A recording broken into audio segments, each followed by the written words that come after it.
ನಮಸ್ತೆ ಎಲ್ಲ ನನ್ನ ಯುವ ಮಿತ್ರರಿಗೂ. ಬಿಸಿಲಿನ ಬೇಗೆ ಹಾಗೂ ನೀರಿನ ಕೊರತೆಯಿಂದ ನೀವೆಲ್ಲರೂ ಚೆನ್ನಾಗಿದ್ದೀರಿ ಅನ್ಕೊಂಡಿನಿ. ಈ ವಿಡಿಯೋ ಪರಿಚಯದ ಜಿಲ್ಲೆಯ ಭಾಗದಲ್ಲಿ ಕೃತಕಪುರ ಮತ್ತು ಮುದ್ರಣಾಲಯಗಳ ನಗರವೆಂದು ಕರೆತಕ್ಕಂಥ ಗದಗ ಕಡೆಯಿಂದ ನಿಮ್ಮೆಲ್ಲರಿಗೂ ನಮಸ್ಕಾರಗಳು. 1956 ನವೆಂಬರ್ 1ರಲ್ಲಿ ನಮಗೆ 19 ಜಿಲ್ಲೆ ರಚನೆ ಆಗಿದ್ದು, ಇವತ್ತು ಬೆಳೆದಂತೆಲ್ಲ ಹಾಗೂ ಜನಸಂಖ್ಯೆಯ ಆಧಾರದ ಮೇಲೆ ಮತ್ತು ಆಡಳಿತದ ಅನುಕೂಲಕ್ಕಾಗಿ ಇವತ್ತು 31 ಜಿಲ್ಲೆ ರಚನೆ ಆಗಿರುವುದನ್ನು ನಾವು ಕಾಣಬಹುದಾಗಿದೆ.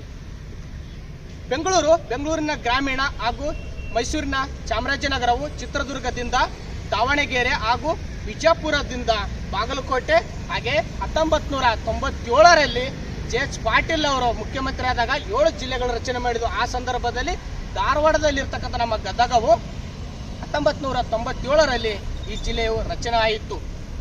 ಈ ಜಿಲ್ಲೆಯು ಅನೇಕ ಮಹಾನ್ ಪುರುಷರ ನೆಲೆವೀಡಾಗಿರತಕ್ಕಂಥ ಈ ಜಿಲ್ಲೆಯು ವಿಶೇಷ ವಿಕಲಚೇತನಗಳ ಮಾರ್ಗದರ್ಶನ ಆಗಿರ್ತಕ್ಕಂಥ ಪುಟ್ಟರಾಜಿ ಗವಾಯಿಗಳ ನೆಲೆದಾಡಿದ ನೆಲವಿದು. ಉದಯವಾಗಲಿ ನಮ್ಮ ಚೆಲುವ ಕನ್ನಡ ನಾಡು ಉಯಿಳುಗೊಳ ನಾರಾಯಣವರ ಜಿಲ್ಲೆ. ಕರ್ನಾಟಕ ಭಾರತ ಕಥಾ ಮಂಜರಿಯ ಲೇಖಕರಾದ ಕುಮಾರವ್ಯಾಸರವರ ಊರು.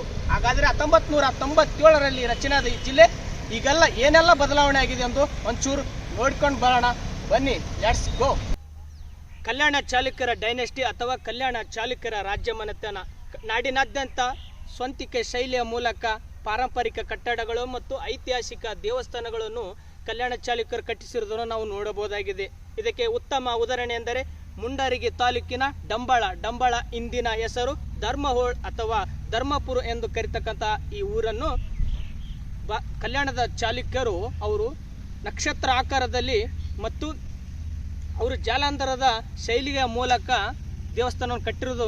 ಅದಕ್ಕೆ ಉತ್ತಮ ಉದಾಹರಣೆ ಎಂದರೆ ಡಂಬಳದಲ್ಲಿರತಕ್ಕಂಥ ದೊಡ್ಡ ಬಸಪ್ಪನ ದೇವಸ್ಥಾನ 1124ರಲ್ಲಿ ಅಜ್ಜಯ ನಾಯಕನು ಕಟ್ಟಿಸಿರುವ ಈ ದೇವಸ್ಥಾನವನ್ನು ಬನ್ನಿ ಒಂಚೂರು ನೋಡ್ಕೊಂಡು ಬರೋಣ.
ಗದಗ ಜಿಲ್ಲೆಯ ಪ್ರಮುಖ 7 ತಾಲೂಕುಗಳಿಂದ ರಚನೆಯಾಗಿರುವ ಈ ಜಿಲ್ಲೆಯು ಗದಗ, ಗಜೇಂದ್ರಗಡ, ರೋಣ, ನರಗುಂದ, ಮುಂಡರಗಿ, ಲಕ್ಷ್ಮೇಶ್ವರ ಹಾಗೂ ಸಿರಹಟ್ಟಿ ಪ್ರಮುಖ 7 ತಾಲೂಕುಗಳಿಂದ ರಚನೆಯಾಗಿರುವ ಈ ಗದಗವು ಇವು 7 ಪ್ರಮುಖ ಗದಗದ ತಾಲೂಕುಗಳು. ಗದಗ ಜಿಲ್ಲೆಯ ನಂತರ ಅತಿ ದೊಡ್ಡ ತಾಲೂಕು ಕೇಂದ್ರ ಯಾವುದಪ್ಪ ಅಂದರೆ ಗಜೇಂದ್ರಗಡವು ರಾಜಕೀಯವಾಗಿ ಶ್ರೀಮಂತ ತಾಲೂಕುಗಳಲ್ಲಿ ಒಂದು. ಇದಕ್ಕೆ ಗಜೇಂದ್ರಗಡ ಇಲ್ಲಿ ಸ್ಥಳೀಯರ ಗಡ ಎಂದು ಹೆಸರಿನಿಂದ ಕರೆಯಲಾಗುತ್ತದೆ.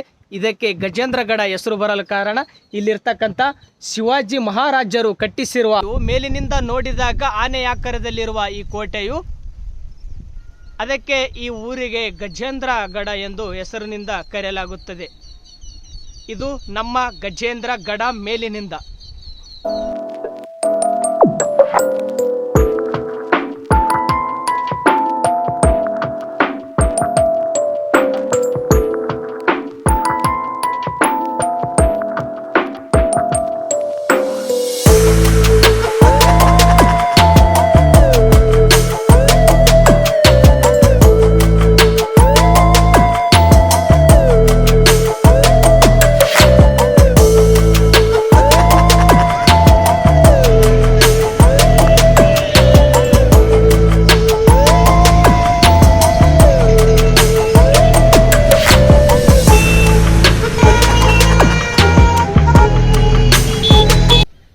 ಜಿಲ್ಲೆಯ ನಾವು ಸಾರಿಗೆಯನ್ನು ತೆಗೆದುಕೊಂಡರೆ RTO ಅಧಿಕೃತ ರಿಜಿಸ್ಟರ್ ಸಂಖ್ಯೆ 26 ಆಗಿದ್ದು, ವಾಯುವ್ಯ ಸಾರಿಗೆ ವಿಭಾಗಕ್ಕೆ ಸೇರುವ ಈ ಜಿಲ್ಲೆಯು ಬೆಂಗಳೂರಿನಿಂದ ಗದಗಕ್ಕೆ 431 ಕಿಲೋಮೀಟರ್ ಅಂತರದಲ್ಲಿರುವ ಈ ಜಿಲ್ಲೆಯು ವಿದ್ಯಾಕಾಶಿಯಾದ ಧಾರವಾಡದಿಂದ ಗದಗಕ್ಕೆ 80 ಕಿಲೋಮೀಟರ್ ಒಳಗೊಂಡಿರುವ ಈ ಜಿಲ್ಲೆಯು ಬೇರೆ ಬೇರೆ ಜಿಲ್ಲೆಗಳಿಗೆ ಕೇಂದ್ರ ಬಸ್ ನಿಲ್ದಾಣದಿಂದ ಬಸ್ಸುಗಳು ಲಭ್ಯವಿದೆ. ಇದು ಗದಗ ಜಿಲ್ಲೆಯ ಸಾರಿಗೆ ವ್ಯವಸ್ಥೆ. ಕಾಲ ಕಾಲಕ್ಕೂ ಸಲ್ಲುವ ಸರ್ವಂತರಯಾಮಿ, ಭೂಲೋಕದ ಒಡೆಯ, ವಿಷಕಂಠ, ನೀಲಕಂಠ ಎಂದು ಹೆಸರಿನಿಂದ ಕರೆಯುವ ಶಿವನನ್ನು ಜಗತ್ತಿಗೆ ಶಿವನೇ ಎಲ್ಲ ದೇವರುಗಳಿಗೆ ಮೂಲ ಆಧಾರ. ಅವನನ್ನು ನಾವು ಅನೇಕ ದೇವರುಗಳಿಂದ ನಾವು ಪೂಜಿಸಲ್ಪಡುತ್ತೇವೆ. ಅದೇ ರೀತಿ ಗದಗದಿಂದ ಗಜೇಂದ್ರಗಢದಲ್ಲಿರುವ 5 ಕಿಲೋಮೀಟರ್ ದೂರದಲ್ಲಿರುವ ಜಾಲಂಧರ ಪರ್ವತದಲ್ಲಿ ನೆಲೆಯಾಗಿ ನಿಂತಿರುವ ಕಾಲಕಾಲೇಶ್ವರ. ಈ ಕಾಲೇಶ್ವರನು ಉತ್ತರ ಕರ್ನಾಟಕದ ಅನೇಕ ಮನೆತನಗಳ ದೇವರಾಗಿದ್ದು, ನಾವು ಕೆಲವೊಂದು ಮಳೆಯ ಮುನ್ಸೂಚನೆಯನ್ನು ಗೊರವೆಯವರ ಹೇಳಿಕೆಯ ಮೂಲಕ ನಾವು ಮಳೆಯ ಮುನ್ಸೂಚನೆಯನ್ನು ಕಂಡಿಡ್ತೀವಿ. ಆದರೆ ಇಲ್ಲಿ ಅಂತರ್ಗಂಗೆಯಲ್ಲಿ ಧುಮುಕುತ್ತಿರುವ ನೀರಿನ ಆಧಾರದ ಮೇಲೆ ಈ ಭಾಗದಲ್ಲಿ ಮಳೆಯ ಮುನ್ಸೂಚನೆಯನ್ನು ಕಂಡಿಡ್ತಾರೆ. ಅದೇ ಯುಗಾದಿಯ ದಿನದಂದು ಯಾವ ಮಾನವನು ಸಹಾಯವಿಲ್ಲದೆ ಈ ಜಾಲಂಧರ ಪರ್ವತದಲ್ಲಿ ಸುಣ್ಣವನ್ನು ಬೆಳೆದುಕೊಳ್ಳುವುದನ್ನು ಅಚ್ಚರಿಯ ಸಂಗತಿ ಈ ದೇವಸ್ಥಾನದಲ್ಲಿ ನಾವು ನೋಡಬಹುದು. ಹಾಗಾದರೆ ಬನ್ನಿ, ಜಾಲಂಧರ ಪರ್ವತದಲ್ಲಿ ಕಾಲಕಾಲೇಶ್ವರ ದೇವಸ್ಥಾನವನ್ನು ನಾನು ನಿಮಗೆ ತೋರಿಸಿಕೊಡುತ್ತೇನೆ, ಬನ್ನಿ.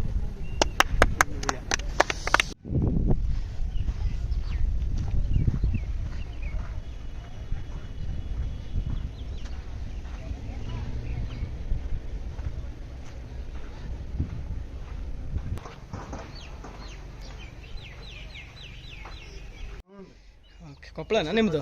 ಏನು ಅಲ್ಲ, ಇಲ್ಲಿ ಬಂದಿದ್ದು ದೇವರಿಗೆ? ಹೌದಾ, ಹೋಗಿ ಬಂದ್ರಾ? ಓಕೆ.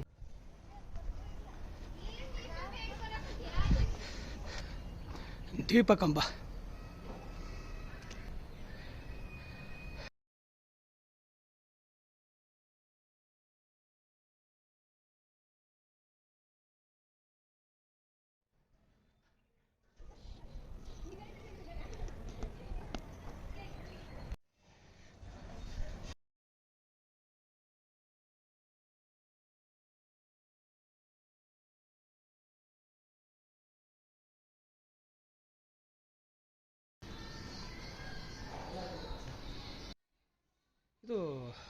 ಇದ್ರ ಮೇಲೆ ನೀವು ಮುಂದಿನ ಮಳೆ ಹೆಂಗಾಗುತ್ತೆ ಅಂತ ತಿಳ್ಕೊಂತೀರಲ್ವಾ? ಓಹೋ.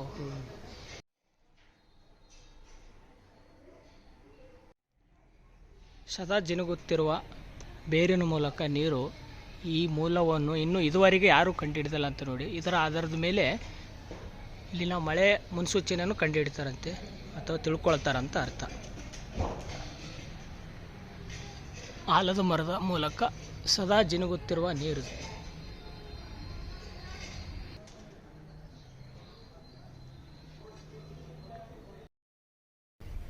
ಗದಗ ಜಿಲ್ಲೆಯ ಇತಿಹಾಸ.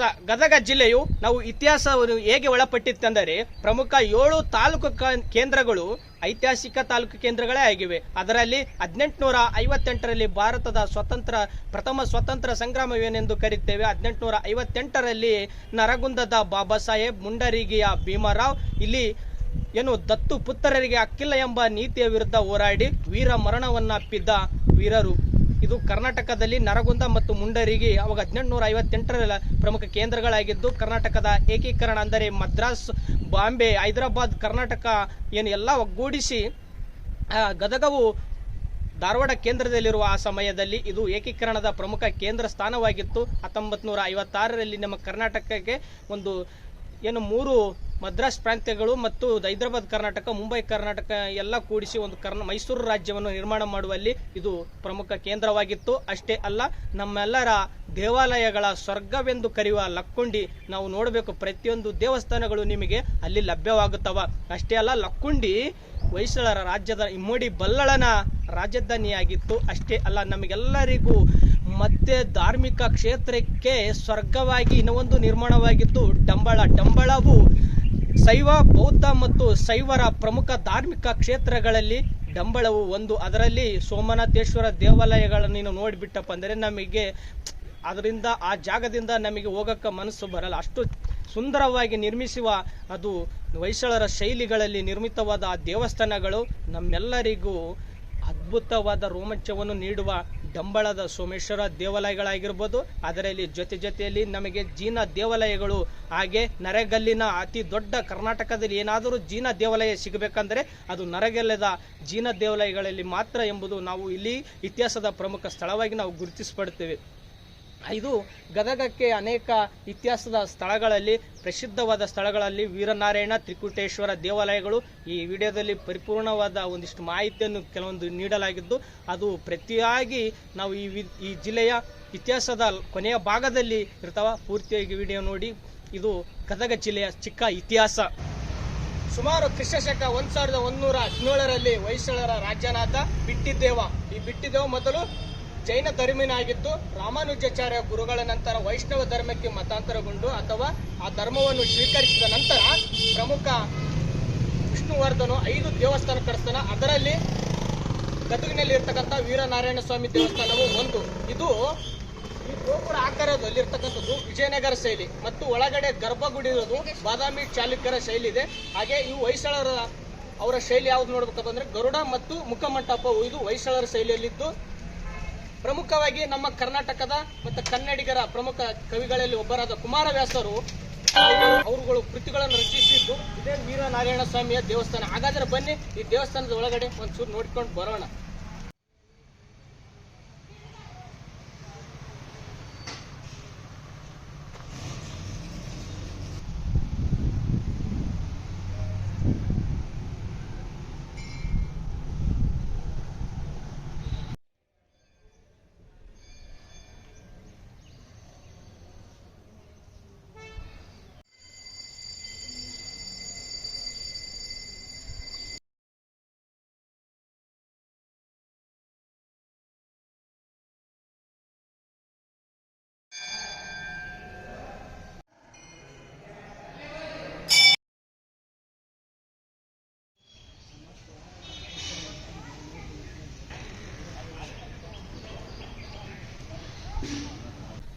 ಗದಗ ಜಿಲ್ಲೆಯ ರಾಜಕೀಯವನ್ನು ತೆಗೆದುಕೊಂಡರೆ 4 ವಿಧಾನಸಭೆ ಕ್ಷೇತ್ರವನ್ನು ಒಳಗೊಂಡಿದೆ. ಅದು ಸಿರಾಟಿ SC ST ಮೀಸಲಿದ್ದರೆ, ಇನ್ನು ಉಳಿಕಾದ 3 ವಿಧಾನಸಭೆ ಕ್ಷೇತ್ರವು ಸಾಮಾನ್ಯ ವರ್ಗಕ್ಕೆ ಮೀಸಲಾಗಿದೆ. ಪ್ರತ್ಯೇಕವಾದ ಗದಗಕ್ಕೆ ಲೋಕಸಭೆ ಕ್ಷೇತ್ರವಿಲ್ಲ. ಅದು ಏನಿದ್ದರೂ ಬಾಗಲಕೋಟೆ ಲೋಕಸಭೆ ಕ್ಷೇತ್ರಕ್ಕೆ ಕೆಲವು ತಾಲೂಕುಗಳು ಹೋದರೆ, ಇನ್ನೂ ಕೆಲವು ತಾಲೂಕುಗಳು ಹಾವೇರಿ ಲೋಕಸಭೆ ಕ್ಷೇತ್ರಕ್ಕೆ ಒಳಪಡುತ್ತದೆ. ಏನಾದರೂ ನಾವು ಕರ್ನಾಟಕದಲ್ಲಿ ಪಂಚಾಯತ್ ರಾಜ್ಯ ವಿಶ್ವವಿದ್ಯಾಲಯ ಸ್ಥಾಪನೆ ಆಗಿರುವುದಂದರೆ ಅದು ಗದಗದಲ್ಲಿ 2016ರಲ್ಲಿ ಹೊಸದಾಗಿ ಯಾರಾದರೂ ಪಂಚಾಯತಿ ಸದಸ್ಯರಾಗಿ ಆಯ್ಕೆಯಾದವರಿಗೆ ತರಬೇತಿ ನೀಡುವ ಪ್ರಮುಖ ಒಂದು ವಿಶ್ವವಿದ್ಯಾಲಯವಾಗಿದೆ. 1920ರಲ್ಲಿ ಕರ್ನಾಟಕ ಪ್ರಾದೇಶಿಕ ಕಾಂಗ್ರೆಸ್ ಸಮಿತಿಯು ಮೊದಲ ಸಭೆ ನಡೆದದ್ದು ಮತ್ತು ಇಲ್ಲಿ ಗಂಗಾಧರ ದೇಶಪಾಂಡೆ ಅವರ ಅಧ್ಯಕ್ಷತೆಯಲ್ಲಿ ಮೊದಲ ಸಮ್ಮೇಳನವು ನಡೆದದ್ದು ಇದೇ ಗದಗದಲ್ಲಿ. ಇದು ಗದಗ ಜಿಲ್ಲೆಯ ಚಿಕ್ಕ ರಾಜಕೀಯತೆ. ಗದಗದ ತೋಂಟದಾರ್ಯ ಮಠ ಪ್ರತಿ ವರ್ಷ ಅಕ್ಷರ ಜಾತ್ರೆ ನಡೆಸುವ ಈ ಮಠವು ಸೌಹಾರ್ದತೆ ಮಠ ಮತ್ತು ಪ್ರಗತಿಶೀಲ ಮಠ, ಹಾಗೆ ದಲಿತ ವಿಮೋಚನಾ ಕೇಂದ್ರವಾಗಿರುವ ಈ ಮಠವು ಕರ್ನಾಟಕದಲ್ಲಿ ಶರಣಬಸವೇಶ್ವರ ಮಠ ಹಾಗೂ VMSRV ಮಠ ಹಾಗೂ ಸಿದ್ಧಗಂಗಾ ಮಠ ಹೇಗೆ ಅಕ್ಷರ ಕ್ರಾಂತಿಯನ್ನು ಮೂಡಿಸ್ತವೋ ಅದೇ ರೀತಿಯಲ್ಲಿ ಗದಗದಲ್ಲಿರುವ ತೋಂಟದಾರ್ಯ ಮಠ ಸಹ ಜಾತಿ ಮತ ಭೇದವಿಲ್ಲದೆ ಪ್ರತಿಯೊಬ್ಬರಿಗೂ ಅಕ್ಷರ ಜಾಗೃತಿ ಮೂಡಿಸುವ ಈ ಮಠ. ಬನ್ನಿ ಹಾಗಾದರೆ ಒಂಚೂರು ನೋಡ್ಕೊಂಡು ಬರೋಣ.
ಗದಗ ಜಿಲ್ಲೆ ನಾವು ಭೌಗೋಳಿಕವನ್ನು ತೆಗೆದುಕೊಂಡರೆ ಉತ್ತರಕ್ಕೆ ಮಲಪ್ರಭಾ, ದಕ್ಷಿಣಕ್ಕೆ ತುಂಗಭದ್ರಾ ನದಿ, ಹಾಗೆ ಉತ್ತರಕ್ಕೆ ಬಾಗಲಕೋಟೆ ಜಿಲ್ಲೆ, ದಕ್ಷಿಣಕ್ಕೆ ವಿಜಯನಗರ ಹಾವೇರಿ ಜಿಲ್ಲೆ, ಪೂರ್ವಕ್ಕೆ ನಾವು ಕೊಪ್ಪಳ ಜಿಲ್ಲೆ ಮತ್ತು ಪಶ್ಚಿಮಕ್ಕೆ ಬಂದರೆ ನಾವು ಧಾರವಾಡ ಜಿಲ್ಲೆಗಳನ್ನು ಗಡಿ ಪ್ರದೇಶವನ್ನು ಹಂಚಿಕೊಂಡಿರುವುದನ್ನು ನಾವು ಕಾಣುತ್ತೇವೆ.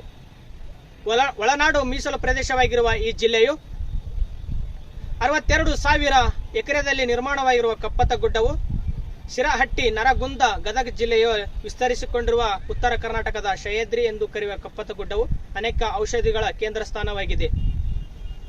60 ಮತ್ತು 70 ಕಿಲೋಮೀಟರ್ ಅಷ್ಟು ಗಾಳಿ ಬೀಸುವ ಪ್ರದೇಶ ಕೃಷಿ ಭೂಮಿ ಇರುವ ಈ ಪ್ರದೇಶದಲ್ಲಿ ನವೀಕರಿಸಬಹುದಾದ ಇಂಧನ ಸಂಸ್ಥೆಯು ಇಲ್ಲಿ ಪವನ ವಿದ್ಯುತ್ ಶಕ್ತಿ ಸ್ಥಳವೆಂದು ಗುರುತಿಸಿದೆ. ಹಾಗೆ ಇಲ್ಲಿ ಕಪ್ಪು ಕೆಂಪು ಮಣ್ಣಿನ ಮಿಶ್ರಿತವಾದ ಕೃಷಿ ಭೂಮಿಯನ್ನು ಒಳಗೊಂಡಿದ್ದು ಶೇಂಗಾ, ಸಜ್ಜೆ, ಜೋಳ, ಹತ್ತಿ ಹಾಗೂ ಇಲ್ಲಿ ಪ್ರಮುಖವಾದ ಔಷಧಿಗಳ ಸಸ್ಯಗಳನ್ನು ಬೆಳೆಯುವ ಪ್ರಮುಖ ಸ್ಥಳವಾಗಿ ಗದಗ ಜಿಲ್ಲೆಯು ನಿರ್ಮಿತವಾಗಿದೆ. ಇದು ಗದಗ ಜಿಲ್ಲೆಯ ಚಿಕ್ಕ ಭೌಗೋಳಿಕತೆ. ಬಾಹ್ಯ ಪ್ರಪಂಚ ಗೊತ್ತಿಲ್ಲದಿದ್ದರೇನಂತೆ, ನಮ್ಮಷ್ಟು ಆಂತರಿಕ ಪ್ರಪಂಚವು ನೀವು ಬಲ್ಲಿರ. ಪುಟ್ಟರಾಜ ಗವಾಯಿಗಳು ಮತ್ತು ಅವರ ಗುರುಗಳಾದಂಥ ಪಂಚಾಕ್ಷರಿ ಗವಾಯಿಗಳು ಅನೇಕ ಅನಾಥರು ಮತ್ತು ವಿಶೇಷ ವಿಕಲಚೇತನರಿಗೆ ದಾರಿದೀಪವಾದ ಅದುವೇ ಗದಗದ ಹೃದಯ ಭಾಗದಲ್ಲಿರುವ ವೀರೇಶ್ವರ ಪುಣ್ಯಾಶ್ರಮ. ಇದು 1933ರಲ್ಲಿ ಬಸರಿಗಿಡದ ವೀರಪ್ಪನವರು ಇಲ್ಲಿ ಮೊದಲು ತಗಡಿ ಮೂಲಕ ಅವರು ಇಲ್ಲಿನ ಸ್ಥಳವನ್ನು ಗುರುತಿಸಿ ಮತ್ತು ಇಲ್ಲಿ ಇವಾಗ ಏನಾಗಿದೆ, ಸಾಕಷ್ಟು ಅನಾಥ ಮಕ್ಕಳಿಗೆ ಮತ್ತು ಅಂಧರಿಗೂ ಹಾಗೆ ವಿಶೇಷ ವಿಕಲಚೇತನರಿಗೂ ಇಲ್ಲಿ ಆಶ್ರಯವಾಗಿರುವ ವೀರೇಶ್ವರ ಆಶ್ರಮವು, ನೀವು ಯಾರಾದರೂ ದಾನಿಗಳಿದ್ದಪ್ಪ ಅಂದರೆ ಇಲ್ಲಿನ ವಿಶೇಷವಾಗಿ ನೀವು ಏನೊಂದು ಸಮಾರಂಭ, ಹುಟ್ಟಿದಬ್ಬ ಆಗಿರ್ಬೋದು ಮತ್ತು ಮದುವೆ ಸಮಾರಂಭಕ್ಕೂ ಇಲ್ಲಿನ ದೇಣಿಗೆ ನೀಡುವುದರ ಮೂಲಕ ಇಲ್ಲಿನ ವಿಶೇಷ ವ್ಯಕ್ತಿಗಳಿಗೆ ನೀವು ಧನ ಸಹಾಯ ಮಾಡೋದ್ರ ಮೂಲಕ ನೀವು ಆಶ್ರಯ ಆಗಬೇಕಂತ ಕೇಳ್ತೀನಿ. ಬನ್ನಿ ಹಾಗಾದರೆ ಈ ಆಶ್ರಮವನ್ನು ನೋಡಿಕೊಂಡು ಬರೋಣ.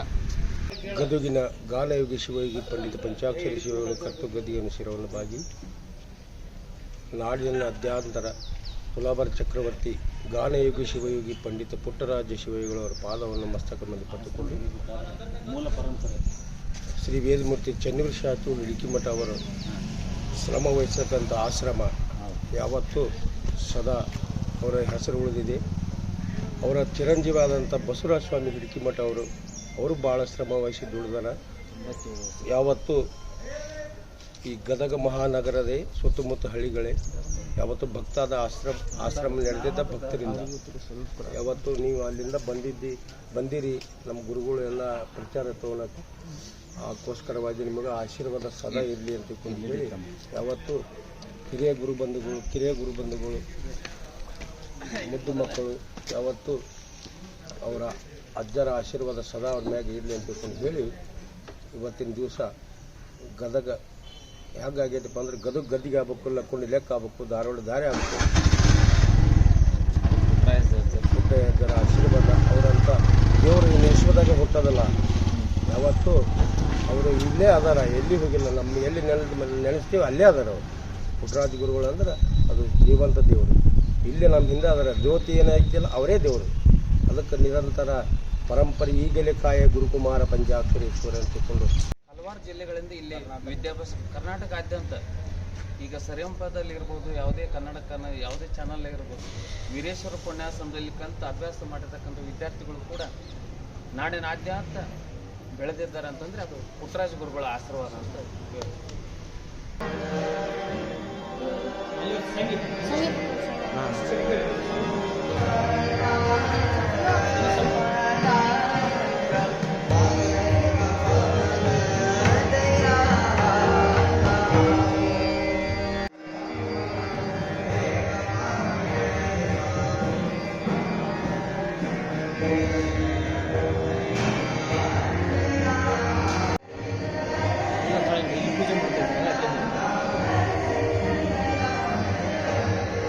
ಪುಟ್ಟರಾಜ ಗವಾಯಿಗಳ ಗದ್ದುಗೆ. ಪಂಚಾಕ್ಷರಿ ಗವಾಯಿಗಳ ಗದ್ದುಗೆ.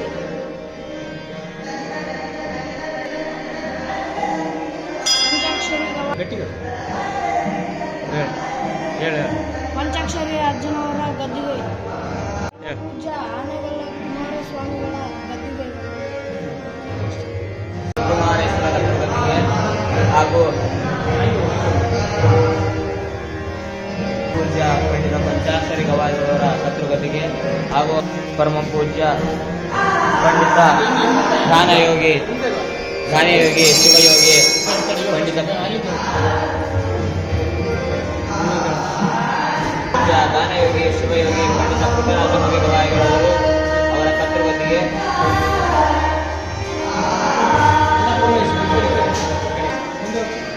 ಇದು ಶ್ರೀ ಅನ್ನಪೂರ್ಣೇಶ್ವರಿ ದೇವಿಯ ದೇವಸ್ಥಾನ.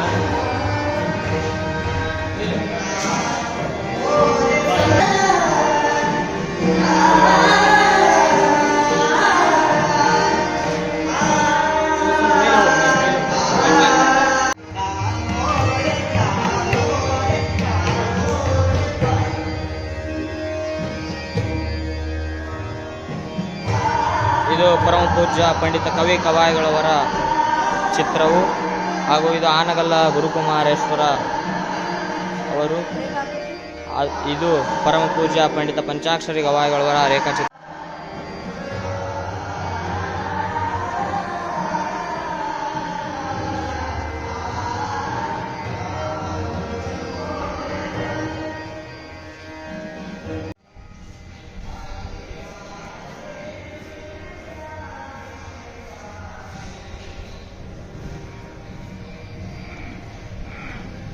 ಪರಮ ಪೂಜ್ಯ ಪಂಡಿತ ಪುಟ್ಟರಾಜ ಕವಿ ಗವಾಯಿಗಳವರಿಗೆ ಬಂದಿರುವ ಪ್ರಶಸ್ತಿಗಳು ಹಾಗೂ ಅವರು ನುಡಿಸಿರುವಂತಹ ವಾದ್ಯಗಳು ಅಲ್ಲಿದೆ ನೋಡಿ, ಆ ಫೋಟೋದಲ್ಲಿ ಇದೆ. ಪುಟ್ಟರಾಜ ಕವಿ ಗವಾಯಿಗಳವರು ಇದ್ದಿದ್ದಂತಹ ಸ್ಥಳ ಇಲ್ಲಿ ವಾಸ ಮಾಡ್ತಿದ್ರು. ಪುಟ್ಟರಾಜ ಕವಿ ಗವಾಯಿಗಳವರಿಗೆ ಬಳಸಿ ಅಡಿಗೆ ಮಾಡಿದ ಪಾತ್ರೆಗಳು, ಬಳಸುತ್ತಿರುವ ಪಾತ್ರೆಗಳು.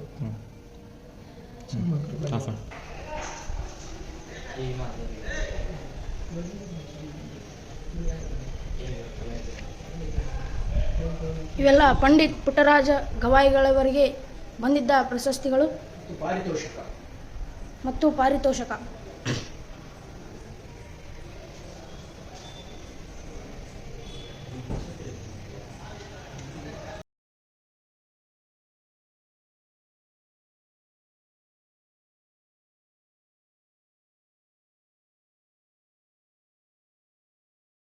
ಗದಗ ಜಿಲ್ಲೆಯ ಶಿಕ್ಷಣ ಮತ್ತು ಸಾಕ್ಷರತೆ ಇಲ್ಲಿರುವ ಪ್ರಮುಖ ಶಿಕ್ಷಣ ಸಂಸ್ಥೆಗಳಾದ ಅನ್ನದಾನೇಶ್ವರ ಕಲಾ ವಿಜ್ಞಾನ ಹಾಗೂ ವಾಣಿಜ್ಯ ಮಹಾವಿದ್ಯಾಲಯ, ತೋಂಟದಾರ್ಯ ತಾಂತ್ರಿಕ ವಿದ್ಯಾಲಯ, ಜೆಟಿ ಕಾಲೇಜ್, ಕೆಎಲ್ ಶಿಕ್ಷಣ ಸಂಸ್ಥೆ, ಕೆಎಸ್ ಶಿಕ್ಷಣ ಸಂಸ್ಥೆ, Gadag institute of medical science, Rajiv Gandhi ayurvedic medical college ಇವು ಪ್ರಮುಖವಾದ ಶಿಕ್ಷಣ ಸಂಸ್ಥೆಗಳಾಗಿದ್ದು 2011ರ ಸಾಕ್ಷರತೆ ಪ್ರಮಾಣದ ಗದಗ ಜಿಲ್ಲೆಯು 75.12% ಸಾಕ್ಷರತೆಯನ್ನು ಒಳಗೊಂಡಿದೆ.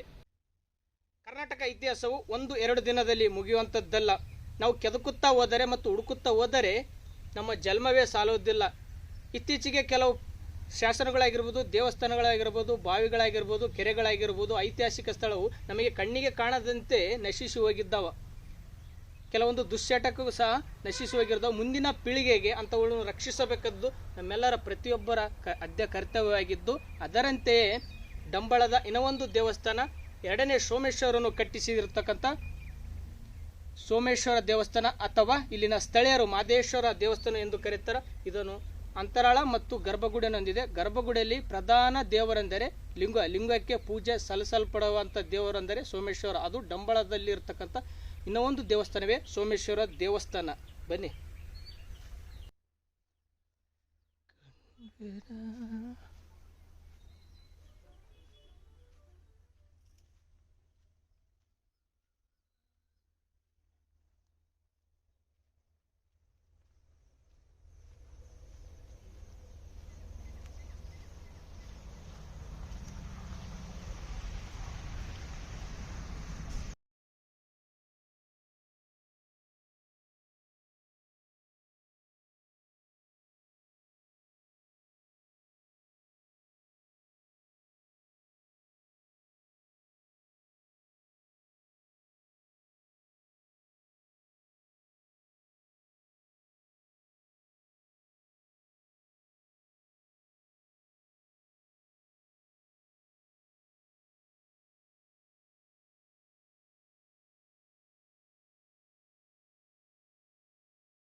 ಗದಗ ಜಿಲ್ಲೆಯ ಆರ್ಥಿಕತೆ. ಕರ್ನಾಟಕದ ಪ್ರಮುಖ 4 ಆಡಳಿತ ವಿಭಾಗದಲ್ಲಿ ಧಾರವಾಡ ಕಂದಾಯದ ಆಡಳಿತ ವಿಭಾಗಕ್ಕೆ ಸೇರಲ್ಪಡುವ ಗದಗ ಜಿಲ್ಲೆಯು ಇಲ್ಲಿರುವ ಗಂಗಾಪುರದ ಬೃಹತ್ ಸಕ್ಕರೆ ಕೈಗಾರಿಕೆಯು ಸಾವಿರಾರು ಜನರಿಗೆ ಉದ್ಯೋಗ ಮತ್ತು ಮೂಲ ಸೌಕರ್ಯವನ್ನು ಒದಗಿಸುತ್ತದೆ. ಅಷ್ಟೇ ಅಲ್ಲ, ನಿಮ್ಮ ಮನೆಗಳಲ್ಲಿರುವ ದೈನಂದಿನ ಮತ್ತು ತಿಂಗಳದ ಕ್ಯಾಲೆಂಡರ್ಗಳು, ಶಾಬದಿ ಮಠ್, ಪಾರುಪ್ರಕಾಶ ಸಂಕೇಶ್ವರ ಪ್ರಿಂಟ್ ಮುದ್ರಣಾಲಯವು ಇರುವುದು ಗದಗದಲ್ಲಿ. ಹಾಗೆ ಡಂಬಳವು ಪೇರಲ ಮತ್ತು ದ್ರಾಕ್ಷಿಗೆ ಬೆಳೆಯಲು ಪ್ರಮುಖ ಊರಾಗಿದ್ದು ಹಾಗೂ ಬೆಟಗೇರಿ ಇದು ಕೈಮಗಕ್ಕೆ ಹೆಸರುವಾಸಿಯಾಗಿರುವ ಸ್ಥಳವಾಗಿದೆ.